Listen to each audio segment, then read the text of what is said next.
Production and distribution of City Club forums on IdeaStream are made possible by the generous support of PNC and the Raskin Family Fund, with additional funding from Robert Conrad, Cleveland State University, the Chautauqua Institution, the Payne Fund, and the United Black Fund of Greater Cleveland, Incorporated.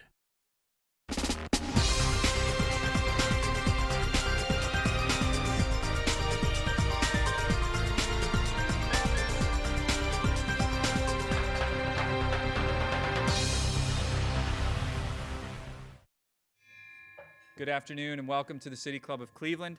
I'm Dan Moulthrop, Chief Executive here and also a proud member, and it's my pleasure to welcome Connie Pillich as part of our ongoing effort to put you, all of you, in conversation with the people shaping the future of our state and the people who hope to lead it, specifically the candidates for governor of the state of Ohio.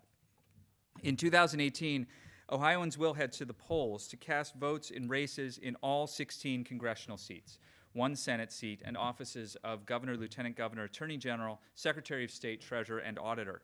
Together, these roles comprise a large chunk of Ohio's state and federal representation. This summer, Republican Lieutenant Governor Mary Taylor announced her candidacy for the governor's office at a City Club forum. And at previous forums, we heard from Secretary of State John Husted, Attorney General Mike DeWine, who both have since announced their candidacy, along with Ohio Senator Joe Schiavone, who joined us as the first officially announced gubernatorial candidate. And joining us today is Connie Pillich. Ms. Pillich is an attorney, an Air Force veteran, and a former member of the Ohio House of Representatives. She's the youngest of 5 children. She grew up in a small town outside of Buffalo, New York. And after graduating from the University of Oklahoma, Ms. Pillich spent 8 years on active duty in the Air Force, where she served time in Berlin during the Cold War and in support of Operation Desert Storm and Desert Shield. I know what you're thinking, like, it does not seem that she could possibly be that old, but this is her bio. You're not, she's not, yeah.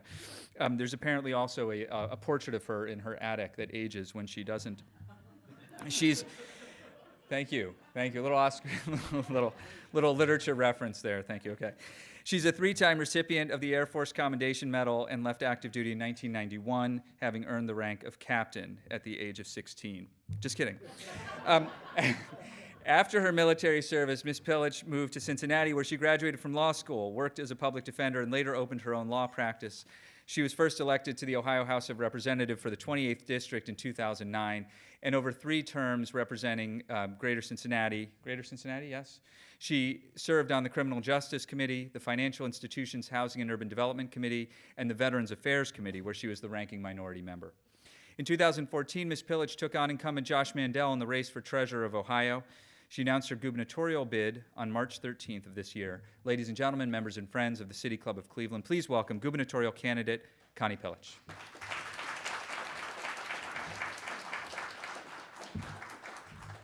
Thank you for that very nice introduction, Dan. I do turn 39 every year, and I pledge to do the same thing when I'm governor. So we're going to have a great infusion of youthful energy for a governor who just never admits what her real age is. So it is such a pleasure to be here, and thank you so much for having me.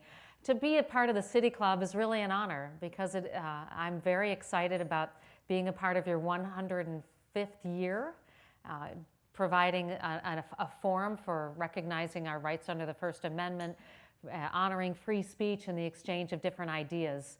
I was speaking with a couple of the other attorneys in the room this morning about how we all should be supportive of this and be thankful of a forum like the City Club that allows us and in fact encourages it and requires this to continue to happen.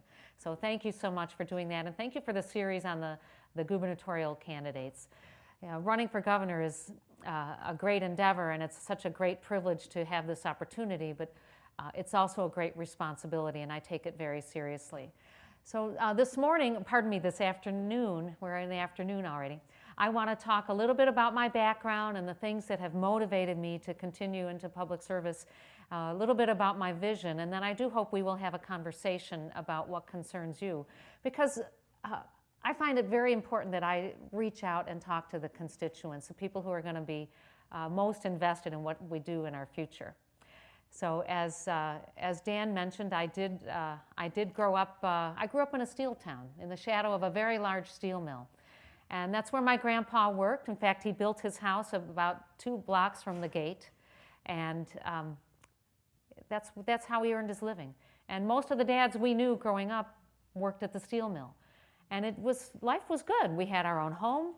We had 2 cars, which was a really big event in those days. And we had a little bit of money in our pockets. And this was a great way to live. But all of that began to change when I was in high school. And the steel mill laid off 6,000 men. And then it laid off 10,000 men. And women, we all know that they didn't hire women in those days to do this kind of work. So this was devastating to our community, and it was very hard on our family too, because the results of shutting down that mill rippled throughout the whole region. So I turned to the military to get my education. And when I finished college, I pinned on my second lieutenant bars on my shoulders. Well, my parents pinned them on for me. And I went off into the wild blue yonder, just very secure in my belief that the Air Force was going to show me the world. And right away, I went to Biloxi, Mississippi. So I did spend 8 years on active duty. I got my MBA along the way. I was stationed in West Berlin at the height of the Cold War. It was still West Berlin at the time. And that was an incredible assignment because of the history, because of learning about how another country operates and having a very important role in the governance of that occupied territory, but also because that was where we saw very clearly where East meets West. And that division was marked by a very tall wall, topped with barbed wire, and surrounded by guard towers and backed up by Russian tanks and troops. So it had a lot of impact on me. I did settle in Cincinnati. That's where I met my husband, Paul, and we had our 2 children, Kayla and Talon. And that's probably the most important thing I've ever done, was having those kids. I became an attorney and opened my own law firm. And I represented people like my client, Jean, who was without health insurance and had become disabled when her son was diagnosed with cancer. And she was desperate. She didn't know how she was going to pay for his medical treatment. So she got sucked in by a predatory lender who promised her the world, defrauded her, and pushed her into foreclosure. I got the call to represent Jean and others like her from legal aid, and I answered that call. I stepped in, I stood up to the predatory lenders, and I saved her house. About 10 years ago, I became very alarmed at the scandals that were going through our state government. And some of you might remember CoinGate. You might remember when the workers' comp fund was pilfered of $200 million. You might remember that 10 years ago, no one had done anything to respond to the Supreme Court telling us that our method of funding schools was unconstitutional and had been for some time. So I got very alarmed, and I decided I had to get involved. So I ran for state representative, and I won a seat that had been held by Republicans for 38 of the last 40 years. And as a state representative, I introduced the Veterans Bonus. It was a small cash bonus to recognize those Ohioans who went off to Iraq, Afghanistan, in the Persian Gulf. I also fought hard to keep children healthy and safe, to take care of our seniors, to protect the environment, and to rebuild our cities and first-ring suburbs. And because of the work I did and because I was very accessible to my constituents, my district returned me to the legislature again and again. And I was really proud of that, because it's not always a given that you're going to be returned in a Republican district. But in 2014, I chose to not run for my final term. Instead, I ran for state treasurer. And now I'm running for governor. And as I travel the state, the things I see remind me of my childhood. I see factories that have been abandoned and are shut down. I see roads and bridges that are falling apart, families that are struggling to find health insurance. And I see people in towns that have just been left behind, frankly, by a bunch of politicians who just don't care. And that's one of the problems we have in Ohio. We have a bunch of politicians who spend more time trying to fill the pockets of the special interests than they do about creating jobs. And that is not the direction we should be going in Ohio. That is not the Ohio that I want to see for the future of my community, of my children, and every community and every child in this state. So the future I want to see is one where every child can have a great education, where our infrastructure is excellent and it includes high-speed internet access all across Ohio. And the Ohio I want to see is one where healthcare is a right and not a privilege, and where we grow a new middle class with the jobs of the 21st century. And we have all the tools we need to make this happen. We do. We're a great state. We have all the tools we need to make this happen, but what we lack is leadership. I spent 8 years on active duty in the Air Force. I got the best leadership training in the world. And if there's one thing I learned, it's that leadership changes everything. That's why I have a plan to make our schools the best in the nation. That's why I have a plan to create a public option for health care in Ohio so that no one has to go without health insurance. That's why I have a plan to revitalize our economy and be ready for the jobs of the 21st century. That's why I have a plan to join the U.S. Climate Alliance to protect our environment. We have tools. I have leadership. I have a vision, and that's why I'm running for governor. And in this kind of setting today at the City Club, I think it's most appropriate that I continue to hear what people want to say. And that's why I want to make a lot of this program about a conversation. Because the solutions that I've been crafting are in response to the concerns that people share with me as I travel this state. And I do want to hear what you have to say in this room too. So I'm going to open it up for questions, and I guess I'll welcome Dan back up on the stage. Well, maybe I'll stay here. That was way quicker than I anticipated. Yeah. All right. So I was advised long ago that a short speech is the best. Right? Yeah, exactly. Sorry, That's quite all right. So today we're enjoying a forum in our Ohio 2018 Meet the Candidates series, a conversation with Connie Pillich, Democratic candidate for governor of Ohio. We are about to begin the Q&A, and we welcome questions from everyone, City Club members, guests, students, and those of you joining us via our webcast or our Facebook Live video. If you'd like to tweet a question, you can tweet it at the City Club or with the hashtag City Club, and our staff will work it into the program. You can also leave it in the comments section of the Facebook Live feed, and we will work it in as well. Holding our microphone today is our Membership and Customer Service Manager, Corey Isler. May we have our first question? As a fan of Northeast Ohio, I understand that people aren't going to stay in Ohio or come back to Ohio without jobs. There are those that say that government can't make jobs, that the private sector has to provide jobs. So what could your administration do to provide more jobs to attract and retain people in Ohio? Well, that's a fabulous question for the main reason that growing jobs is my number one priority. And when I'm in office on my first cabinet meeting, I'm going to tell this to my cabinet. I'm going to say our number one priority is to grow good paying jobs in Ohio. And we're going to work as a team to make this happen. And we have to start with education. Education's got to be number one, because the only way I can bring in new jobs the 21st century is to have a workforce with the right skills. And the only way our workforce is going to be ready, our young people are going to be ready, is if I give them the educational skills and tools that they need, starting at the very earliest age. Second, we have to rebuild our infrastructure. And infrastructure really is the only way that government does create jobs, because government builds the roads and government builds the infrastructure. But when I'm talking about infrastructure, I don't mean just roads and bridges. I also mean access to high-speed internet all across the state. Unfortunately, that is still a problem in Ohio, and some of those places are not that far from this room where we sit today. And I don't know how we can compete in the 21st century if we don't have access to the internet. Third, we have to support our startups, those small enterprises and creative ventures that probably begin on somebody's dining room table, like my law firm did. But with the right help from the state, such as a one-stop shop for guidance or third frontier funds to help spur creativity, those enterprises can grow into tomorrow's Google or tomorrow's Microsoft. Fourth, we have to help our homegrown Ohio businesses, those small and medium-sized firms that are that are invested in Ohio because they live here. They've got roots in our state, and they could be on the cusp of growing if only they had a workforce with the right skills or the capital to buy that next piece of equipment that they need. And the state can help with both of those things.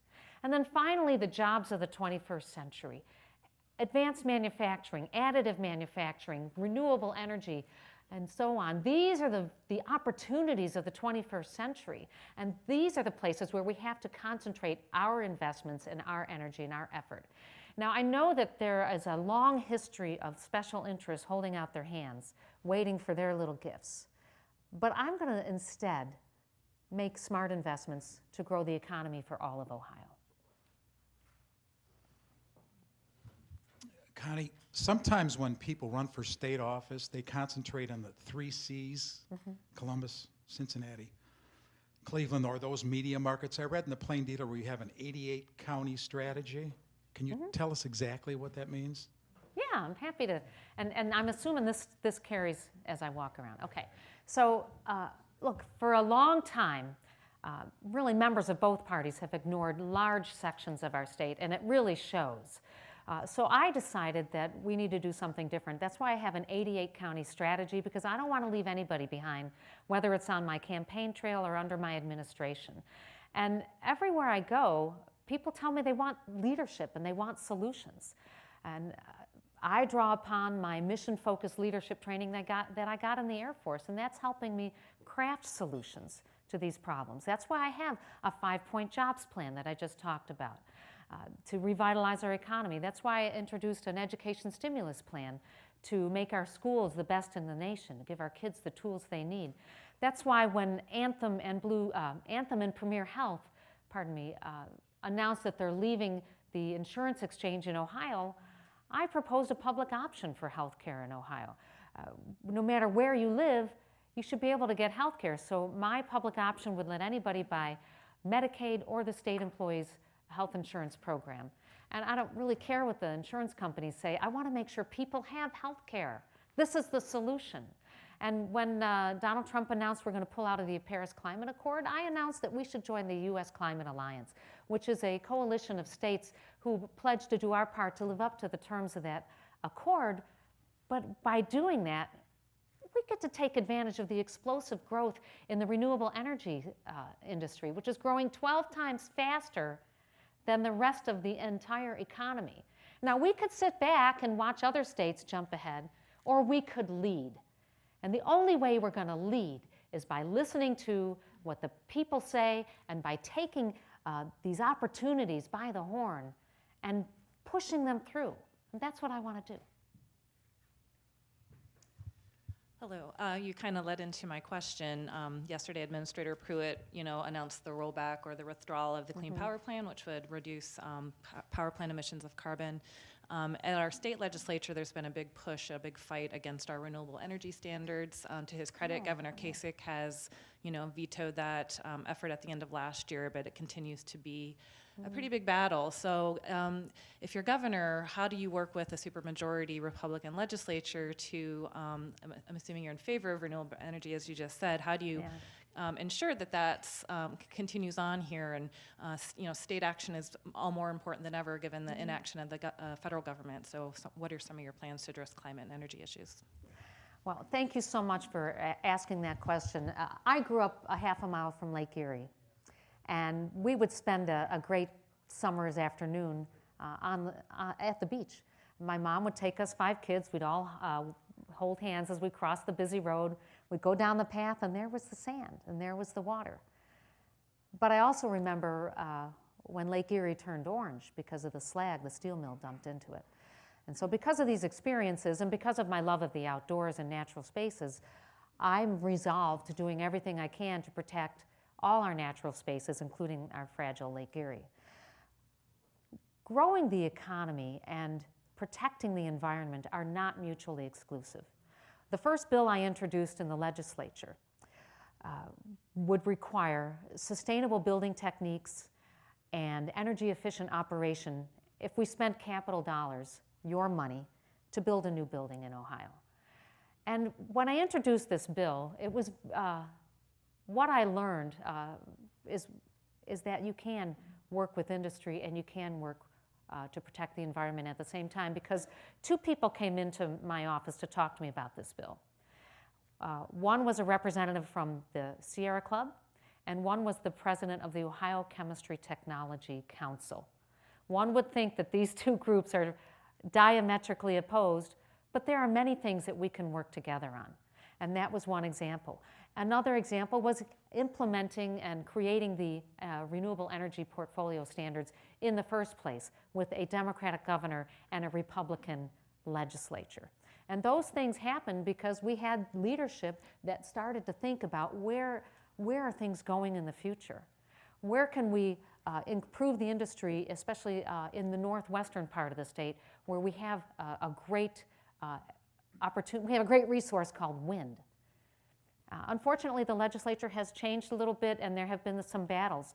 I am very proud of Governor Kasich for standing up to them and for vetoing the rollback of those measures. However, they have been weakened over time, so I'm definitely going to work to strengthen them. And the way you work to strengthen these people is to strengthen these standards is you bring in evidence and you talk to people about how this can impact their community and their district and how it can strengthen our state. Because really, growing the economy and protecting the environment are not mutually exclusive. And I'm going to do that. I'm very proud that I have been endorsed by the Sierra Club in all of my previous campaigns. And I'm going to do everything I can to protect Ohio and our environment. And we're going to live up to do our part to protect our climate. He's right behind you. Are you sure? Hi, how are you? First, I wanted to say thank you for your service, and we appreciate all that you're doing in terms of also running.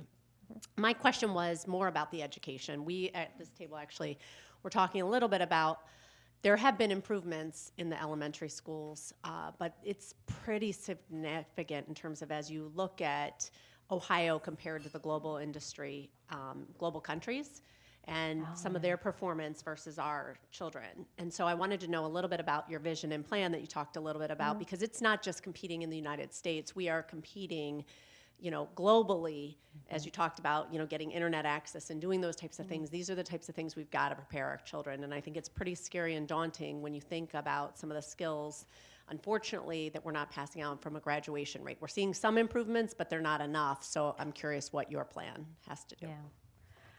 I can't thank you enough for that question, because it is very important to me. Over the last 7 years, Ohio's education system has fallen from 5th in the nation to 22nd. And that, we're going the wrong way. We need to be changing that around.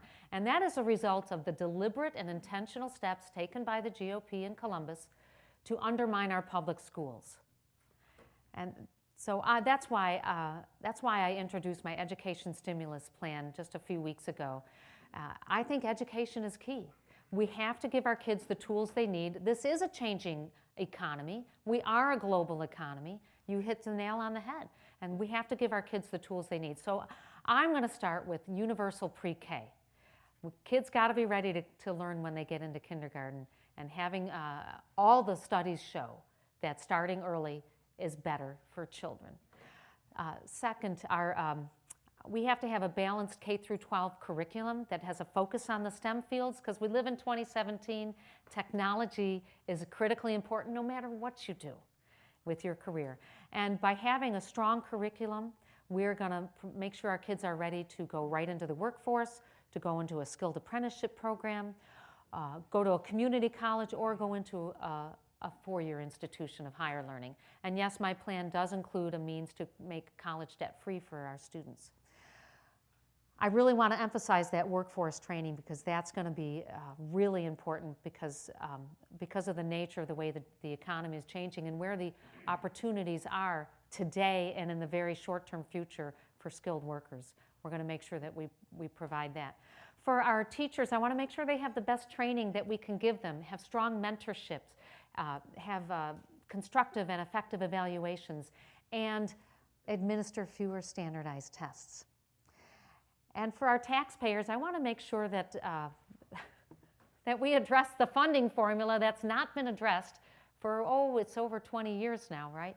And we have to retool that. It's just not fair that we ignore what the Supreme Court told us. And the Supreme Court told us that the state has to take a greater role in paying for our system of common schools. That doesn't mean we leave local communities out of it, but we should be taking a greater role in it. And unfortunately, over the last 7 years, I think the number is something like 92% of communities have had to come get new money, not replacement money, new money to pay for their schools because the GOP has taken away their money. So this is a huge problem. And so, but I also want to talk about our charter schools because we have an unregulated charter school system in Ohio. And Public Education Partners reports that of the 400 charter schools we have in Ohio, 376 of them are failing. So the good news is we have 24 that are doing a great job. They're filling an important niche, and they're doing a great service. They should be a model, but 376 of them are failing. And I'm not going to put up with that. When I'm governor, if you're running a charter school that's failing, I'm going to shut you down because that is a waste of our money. But I also want to comment on this. There are a lot of factors in our communities that affect the ability of children to learn. These are factors of poverty, food security, unstable housing, low wages, drug addiction. These are very much school problems. And it's not that we can solve them in the schools, but they bring those problems into the schools, and these children are not ready to learn. So we have to remember this is part of our future to work as hard as we can to remedy these problems. And one step that I'm going to take is to create community learning centers, which do bring access to certain services to the children while they're in school. And they are community run, so whatever your community thinks you need, that's what we're going to do. So I think education is key, and I'm going to make this a cornerstone, not of just my campaign, but of my governorship. Connie, Governor Kasich had spent a lot of time pushing responsibilities onto local governments and school districts. Mm-hmm. He says, I'm cutting taxes, and then he pushes it on down. That's been counterproductive. Cities and states, cities and counties are functions and a child of a state government. What can we do about that? Because they're getting pushed, and the mayors say nothing. They just expect more. I think that's a little dishonest. Well, I'm glad to have that question too, because sometimes people lump all government together, and there are different levels of government. Here in Ohio, we don't print money. We can only spend what we bring in. So if we bring in this much in revenue, we have to spend no more than this much. But what has happened over the last 7 years is that the politicians in Columbus have given big tax breaks to the wealthy and handouts to the special interests. Yet people still want services. So what did they do to balance the state budget? Well, let's think about this. You want to walk down your street in safety with secure in the belief that you got enough cops on the beat? They took money from your local cops. Boom, right here. You want to think that there's going to be someone to respond to your 911 call when you have an emergency? Nope, they took money from them too. You want to make sure your kids have enough textbooks and teachers in the classroom? They took money from that too. Boom. You want to have social workers who can take care of abused children? Too bad. Boom, that's funding some more tax breaks up here. You want to pave your roads? Sorry, we're using it up here at the state level, and on and on and on. That's how they've balanced the budget, by taking it from the very services that you require. But think about this. We don't want to think about government. We want government to do its job. We want the basic services, the things that come right up to our front porch to keep our communities safe. Let grandma have someone to call in case she falls in the middle of the night. Make sure that child who's homeless or is in a tough situation has some resources to finally make it. Make sure that pothole on our street that broke our car wheel a few days ago is going to be fixed. These are the basic services that we expect government to do. And it's not able to do it because John Kasich and the GOP legislature has taken that money and put it at the state level to pay for tax breaks for billionaires. And we've got to change our priorities, and I'm going to do that. What we do, the remedy for this, is leadership.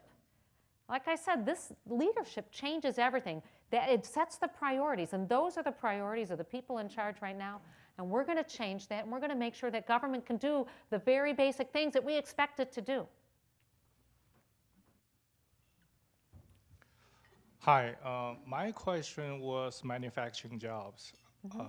Ohio has rich manufacturing backbone. Are these jobs lost forever, or there's something the state can do to bring them back? Thank you. Well, we do live in a changing economy, and we are a global economy. But we are going to be making things in the United States for quite a long while yet. And I want to make sure they make them here in Ohio. Unfortunately, the priorities of the current administration in Ohio has not been doing that. We lag the nation in job growth for more than 4.5 years. And at the same time, the politicians support a tax code that encourages companies to pack up and ship their jobs out of state or out of the country. And those are not the priorities that we need to have. We need to have investments so that our economy grows for everyone. That's why I'm investing in workforce training, workforce development. I call it education. But we want to make sure our communities, our young people have the skills they need. Here, a great example right here in Cleveland is Cuyahoga Community College, which has an incredible, has the only additive manufacturing or 3D printing program in the state. And they can't keep the seats filled. They've got virtually 100% placement rate. Same with their welding program, which is a lot more than using a blowtorch. It's a very technical program. And they have trouble keeping it filled because the placement rate is so high. And these are good paying jobs, jobs you can support a family on. That's what I'm talking about, workforce training, workforce development. We do have a manufacturing backbone, and I'm really proud of that. We know how to make things, and we want to make things here in Ohio. We have an unparalleled work ethic. We've got the manufacturing infrastructure. We've got capacity that could be redeveloped. And that's a lot cheaper to redevelop existing infrastructure than it is to create new. But what we need is a relentless advocate, a leader who's going to go out and make sure that Ohio is at the top of the list. Right now, there are Fortune 50 companies who are planning to build new facilities in Ohio. Probably a lot of the people in this room have heard about, build new facilities in the United States. And a lot of us has probably heard about Amazon doing this. Ohio needs to be on the top of every list of consideration. And the only way we're going to do that is by making sure we have an educated workforce, we've got great infrastructure, we have the capacity, and we have a relentless advocate who's going to go out and sell our state and bring those jobs here. That's what we're going to do.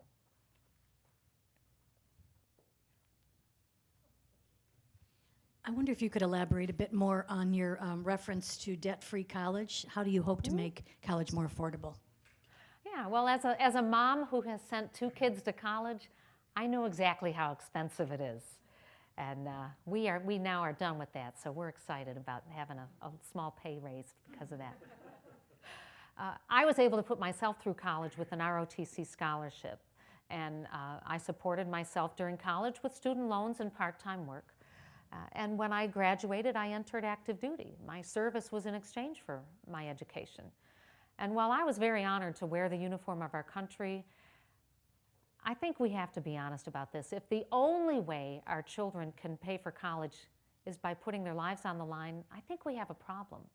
That's why in my education stimulus plan, I do have a means to make college debt-free for those middle-class Ohioans who live and work in Ohio for 10 years post-graduation from a public institution. When they live and work here for 10 years, they are investing in our community, they are contributing, they're paying taxes. We hope they're having children and buying homes. This is how we not only get paid back for this, but this is how we excite people and get them to come to Ohio. And for those who want to go into public service, I have a means to assist them. I've always been drawn to public service, and that's why I went to the military, and I've continued in public service in my career. And there are a lot of people that we want to have go into public service, and I have a means to make that possible through a partnership with the Ohio Nonprofit Association and creating a public service corps, perhaps using the John Glenn Institute as well as part of that. But not everybody's going to go to college. Some people want to go into the workforce and maybe in the skilled trades, which is why I started talking about having workforce training.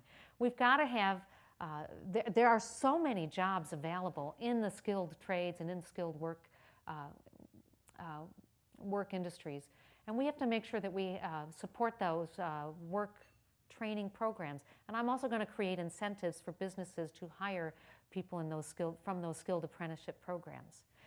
And if we institute my plan, we're going to deliver the best education in the country. That's what we're going to do. Well, let me ask a question that's explicitly political, if I may. At the national level, the Democratic Party is divided between people who think that the focus needs to be on reclaiming the voters that we lost in the last election, and those who believe that the key is to appeal to our base as a party, and they see those things as perhaps complementary, but perhaps in competition with each other.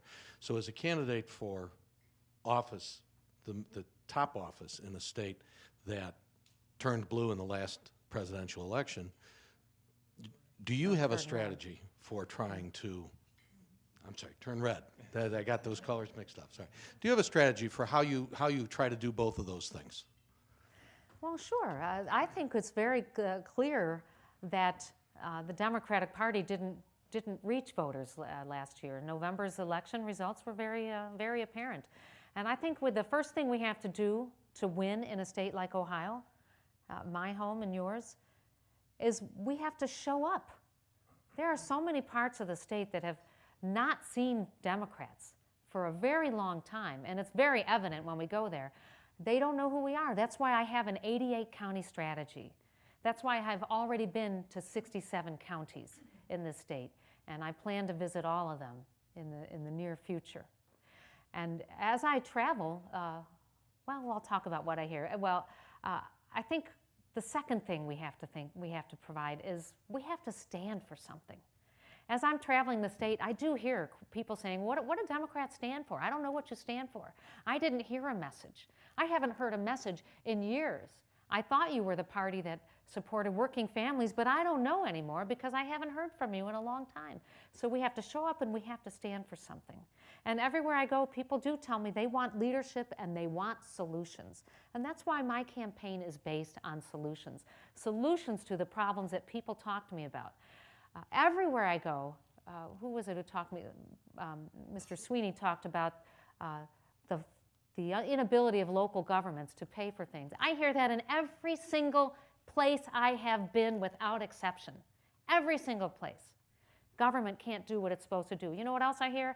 Jobs. We don't have any jobs. Our jobs have left. Nobody's doing anything to help our jobs and wages. And well, that's true. We lagged the entire country in job creation over the last 4.5 years. No wonder people are feeling left behind.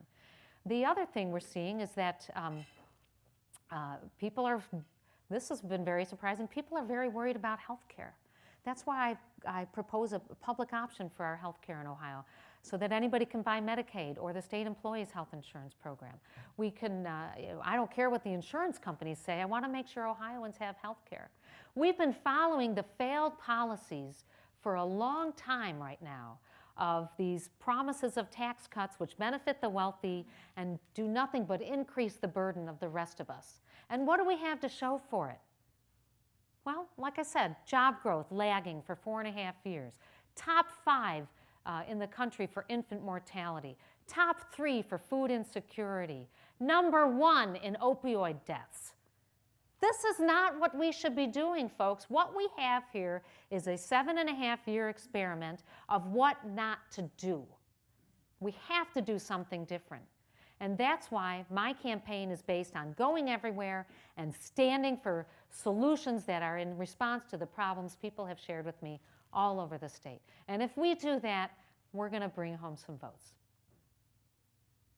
Our next question we're going to take from Twitter, actually. What challenges have you faced as a woman in government, and how will that shape your governance? Well, that's real interesting. I am a woman, and I have been in government.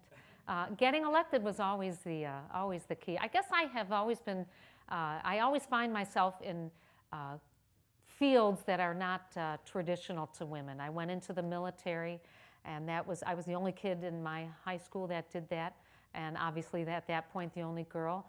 I do recall having to sometimes defend the rights of women to even join the military. That was a common complaint back in the old days. Of course, it's a whole lot different now because women are allowed to do most jobs in the military, and especially in the Air Force. I'm very proud of my service, my branch of the service, in providing those opportunities. But the challenges that I think I have, balancing my family, having a little bit of a younger family when I first started. Thank goodness for me, I was running at the local level, and it was not so hard on my children or my husband. But I do think that in 2017, times are a lot different.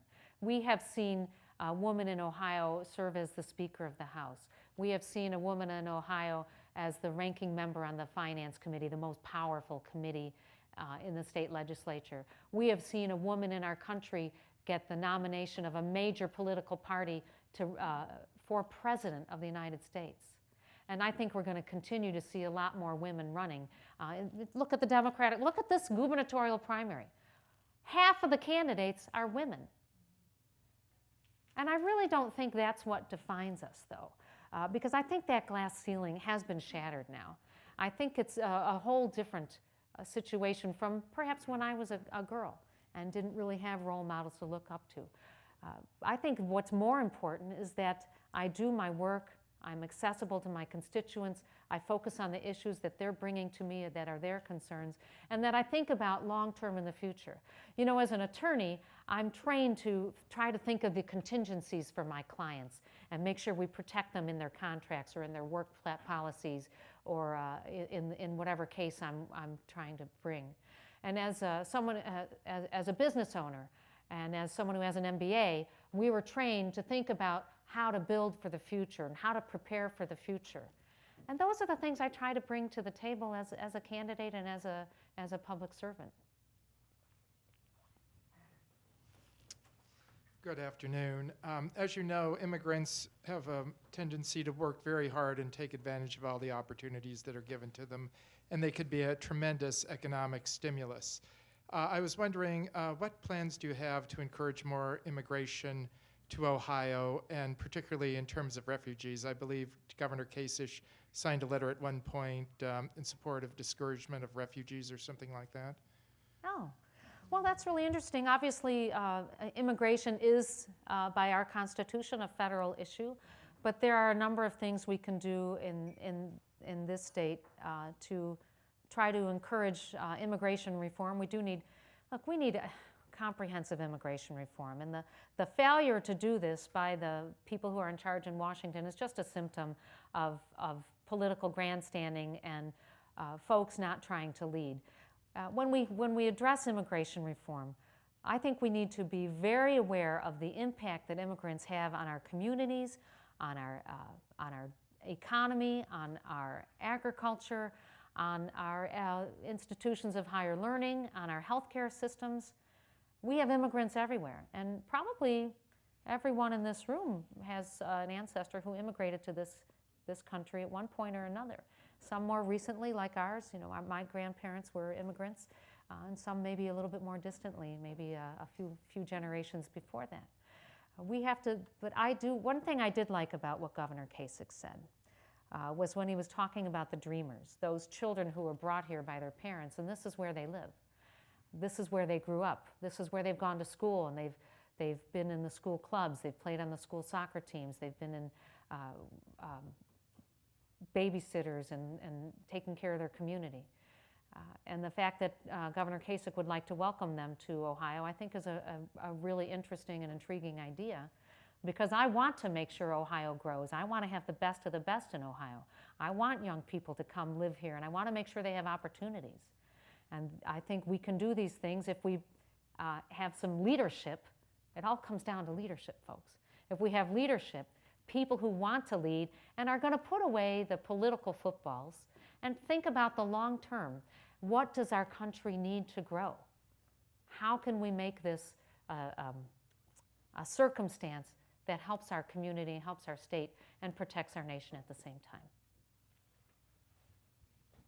Hi. I'm wondering if you can speak a little bit about women's health issues, especially in light of the fact that Ohio has become, under Governor Kasich, increasingly restrictive on abortion and reproductive health access for women. Yeah, I'd be happy to talk about that. I do have an inside line to that because I am a woman, and I'm the mother of a woman, and the daughter of a woman. So I have some personal knowledge about women's health.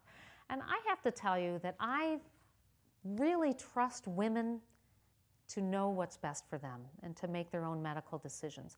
I trust doctors to practice medicine and to know the best course of action to advise their patients. I don't trust the government to make these decisions. And I think that is all I really need to say.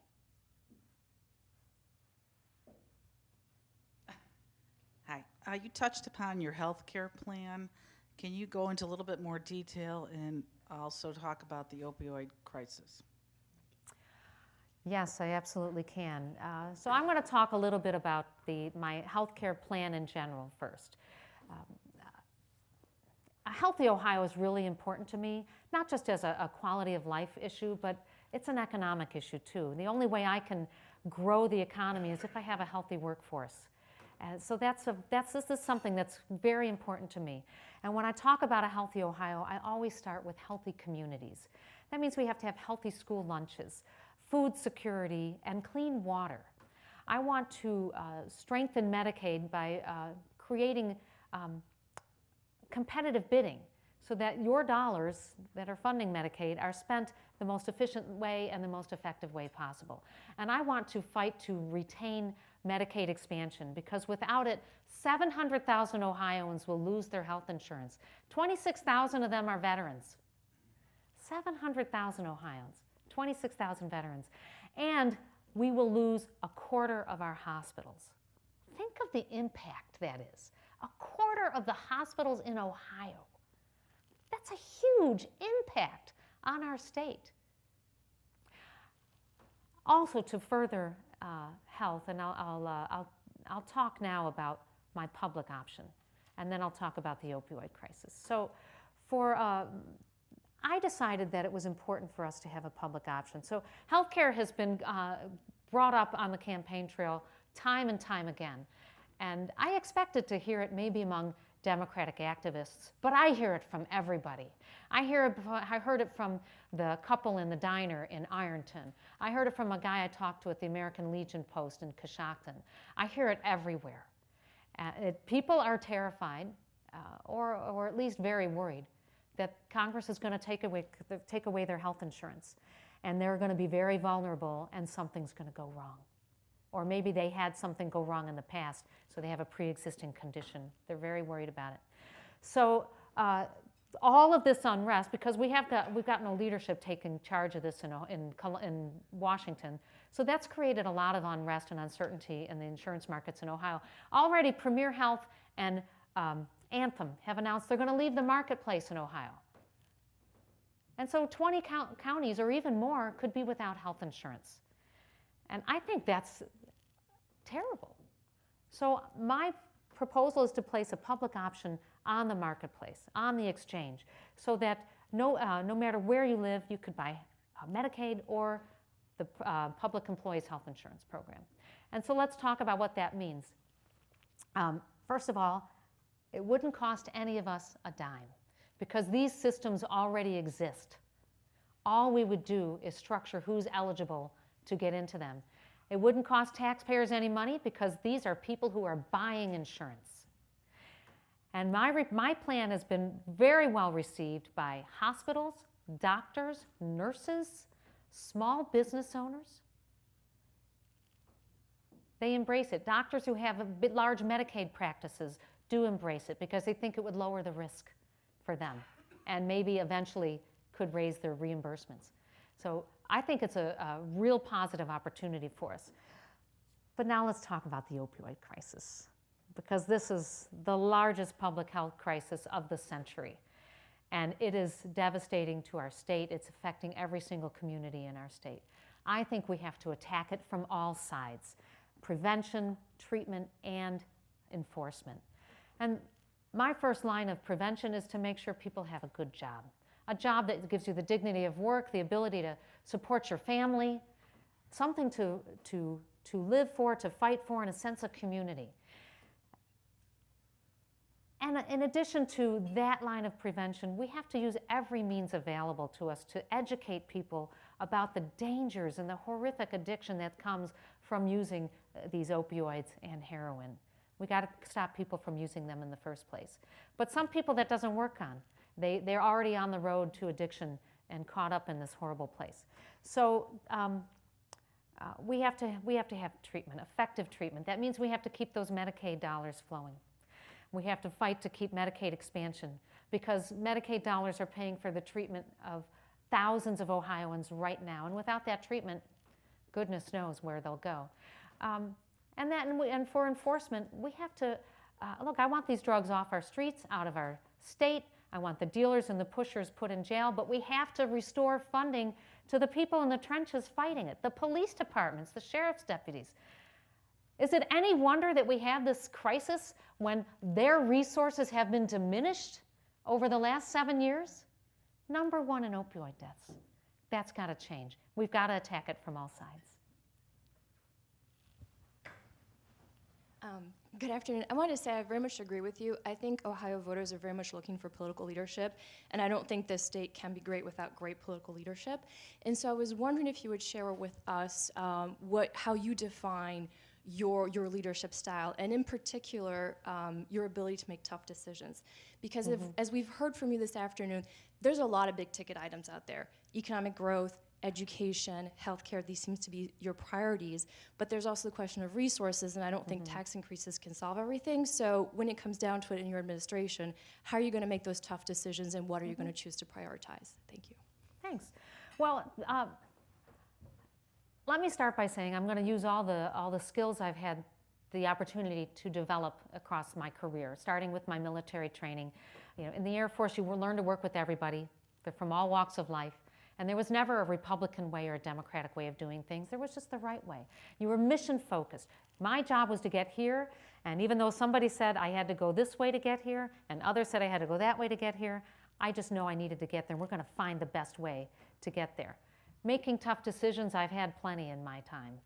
I've had to discipline people well, I have 15 years of executive experience. I've had to discipline people. I had to push one of my airmen out of the Air Force because of drug use. I've had to reassign people. I've hired people and I've fired people as a business owner. As a legislator, we made some very tough decisions in 2009 when we passed the budget that was in the throes of the recession. And remember, I talked about how we can only spend as much as we brought in.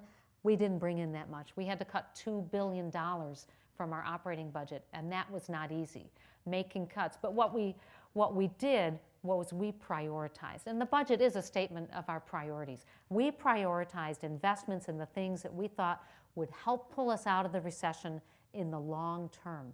And they were the right decisions, investing in education and in infrastructure.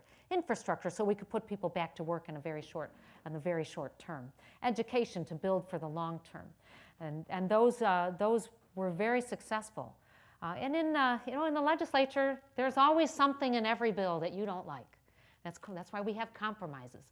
And you have to weigh, do I want to support this part of the bill because I really like it, or do I want to support this part of the bill, or do I want to oppose the bill because there's really something I don't like? And you have to make those tough decisions all the time. I've done that, and I'll continue to do that again. A simple question, but maybe not a simple answer. Where do you stand on gun control? Oh, okay. Gosh, I'll tell you, at this juncture with the horrific tragedy in Las Vegas, and it's not the only one we've had. We've had Orlando, we've had Newtown, Chardon, San Bernardino, and now Las Vegas. Tragedy after tragedy make it very hard to understand what could possess a madman or madmen to do those things. I do support sensible reforms, keeping guns out of the hands of terrorists and felons, making sure that we close the background check loophole that's allowing guns to flow freely. I do support Sherrod Brown's proposal that the NRA also supports to prohibit bump stock weapons. That's the weapon that the shooter in Las Vegas used that allowed him to shoot 100 rounds a minute. Boom, boom, boom, boom, boom, boom, boom. There's no reason for us to have those. They put our community at risk. And look, we are Americans. We deserve to be able to walk down our streets in safety, to go to a public event in safety. And I know we have a lot of different opinions and different priorities among individual selves. But there's one priority and there's one opinion that I do think we share, and it's the fact that we want to come together when it's necessary and fight for the most important things and fight for our most important freedoms. Right now I'm reading a biography of Alexander Hamilton, and he's talking about how these 13 colonies, they all had their different things, and getting them to come together was a kind of a monumental task. But the only way we could survive as a nation, both in commerce, in economy, and in security, was if we came together. And we have to do that as a nation. And again, we need leadership. I don't want to hear any more of the same old stories. I don't want to hear any more excuses, but we have to take action to make sure that those types of weapons do not fall into the wrong hands, and that we come together to prevent future tragedies as best we can.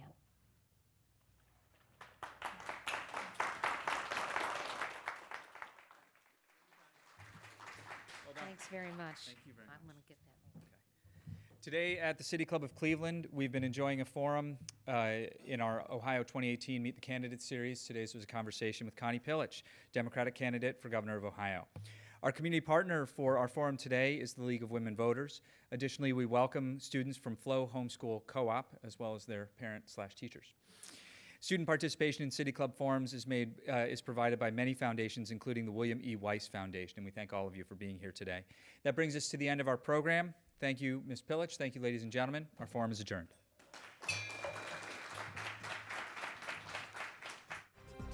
For information on upcoming speakers or for podcasts of the City Club, go to cityclub.org.